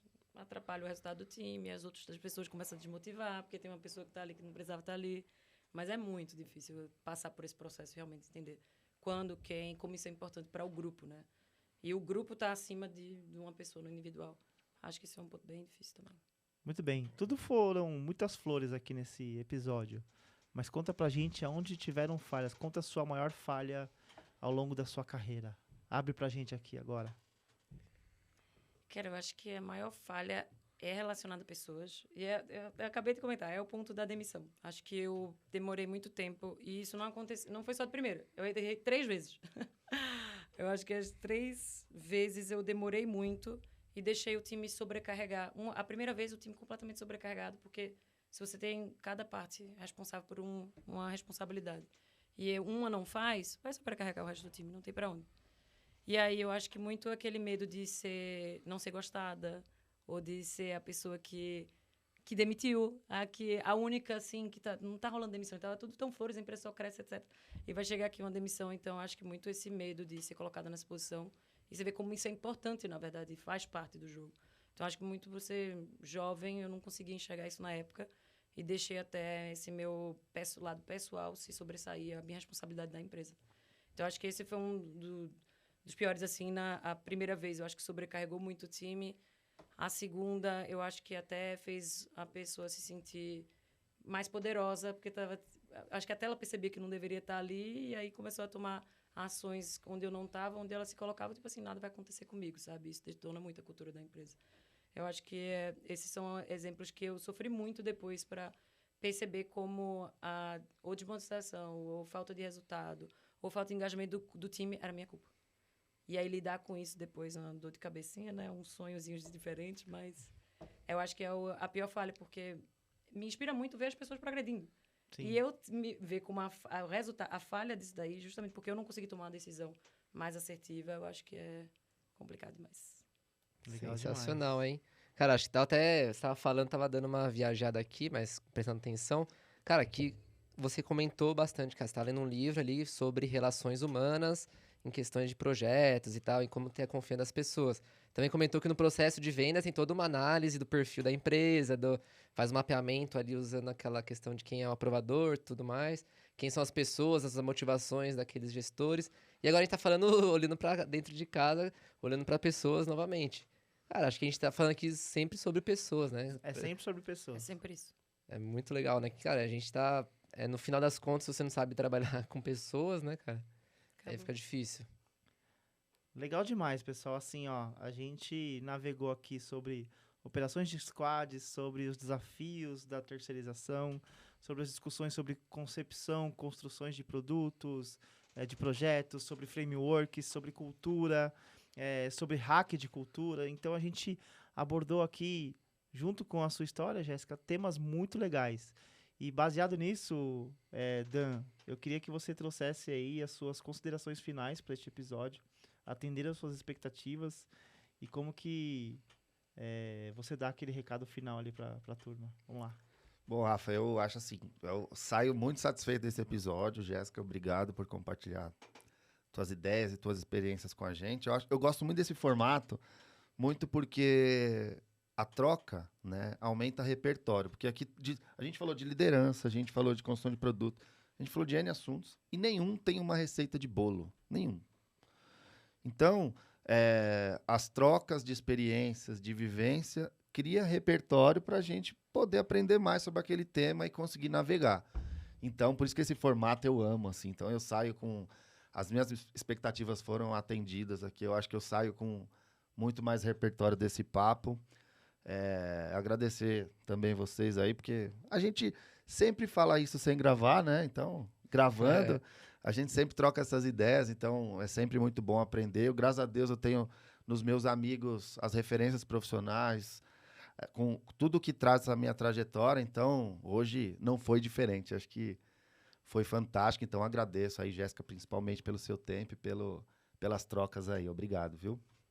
Muito bem. Bom demais. Renanzinho, conta pra Sou eu? gente aí as suas expectativas. Sou eu agora?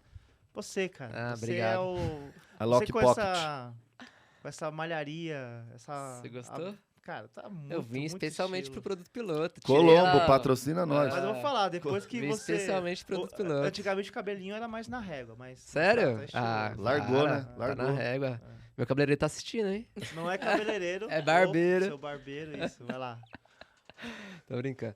Bom, então, cara, mais um episódio sensacional. Um privilégio estar aqui nessa mesa com vocês, podendo compartilhar, podendo aprender. Então, agradecer, principalmente a Jéssica pelo tempo disponibilizado. E, já que nenhum de vocês dois falaram, eu vou falar. Mais um MBA aqui. Vamos subir essa hashtag. Vamos subir. Hashtag mais um MBA, Mais um do MBA. produto piloto. Cara, eu acho que é muito legal porque a gente, normalmente, eu fiz a minha pós, a gente vê muito... Muita falácia, e tudo mais. Tanto que na minha pós a gente ficava perturbando os professores. Pô, traz case.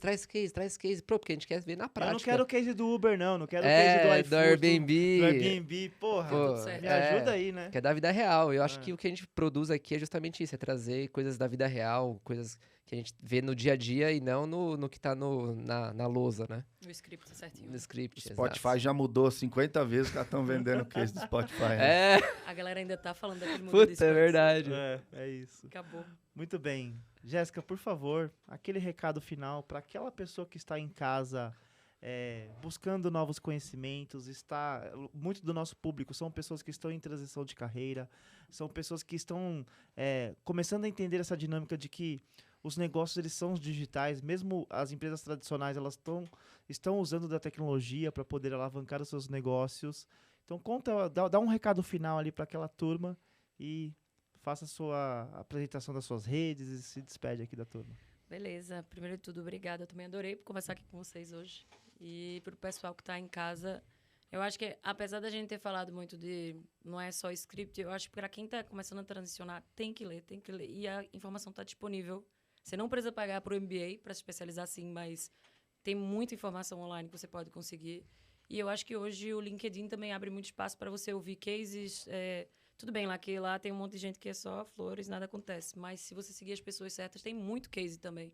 O que é que deu certo, o que é que deu errado, porque só a prática, junto com a leitura, vai fazer a pessoa realmente conseguir progredir, entrar e tal. E assim, eu contei muito da minha trajetória aqui, porque eu topei um desafio que tinha 6 pessoas. Às vezes, para você conhecer algo novo, você tem que arriscar. Então, você queria entrar numa empresa que já está muito bem formada, etc., não é errado, mas é uma trajetória. Quer aprender? Vai aprender fazendo. Tenta entrar num negócio que está no início, se arrisca, coloca o teu tempo à disposição para realmente aprender colocando a mão na massa, que eu acho que essa é a melhor forma, realmente, de consumir rápido ali. E aceita as falhas, porque vai passar. Tem muito choro, como eu falei. A transição é meio difícil, mas vai. Como as pessoas te encontram? Então, no LinkedIn eu tô como Jéssica V. Muniz. E no meu Instagram tem Jéssica_Muniz. Podem me seguir por lá. É isso. Muito bem. Eu não Bom sou tão demais. midiática quanto vocês, mas tá à disposição. Muito bem. E quer trazer o nosso parceiro aqui, Ivan? Como que é o Instagram da Pine? @PinePR. E o LinkedIn também? PinePR no LinkedIn. PinePR no LinkedIn. Muito PinePR, bem. PinePR, né? Isso aí. Boa. Obrigada a todo mundo da Pine. Pessoal, este é o final do nosso 20º episódio da 2ª temporada. Muito obrigado para quem assistiu até o fim. Este episódio aconteceu graças ao apoio e à estrutura dos Estúdios Voz, ao nosso parceiro Norden, Squad as a Service com a Norden, consultoria estratégica, e a essa turma maravilhosa aqui, Renanzinho, Dan, o Zé que meteu um atestado, Vai entrar a pra cá, Amanda, vai entrar que pro tá no caixa. design. Então, muito obrigado a Cara, vocês. o cara mete atestado já é segunda semana. Valeu. Valeu, Um abraço, pessoal. valeu. Tchau.